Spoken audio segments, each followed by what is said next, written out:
Right now I have Snap to Grid turned off.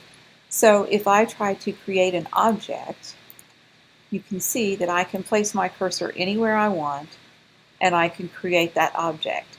I can also move it wherever I want.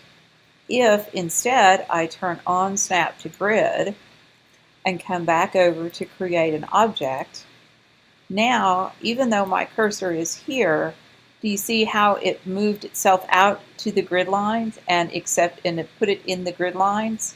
So it's snapping to those grid lines. And if I try to move it, you see how I can't move it into the middle of any of the squares? That's how Snap to Grid is going to be. Even if I try to use the cursor keys on the keyboard, then it's still going to move my whole design by the grids.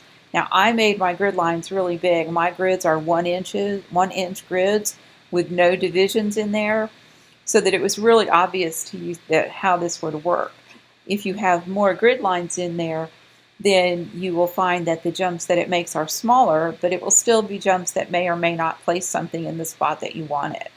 Again, if I turn Snap to Grid back off, I select the object, I can move it wherever I want. You can see I can move them anywhere I want. And the cursor keys on my keyboard move it in small increments instead of moving at those big 1 inch jumps. So that's the difference in having Snap to Grid turned off and Snap to Grid turned on. There are times when Snap to Grid can be really nice if you're trying to line everything up in straight lines or get things to be exactly a certain size. But otherwise, it can be very annoying.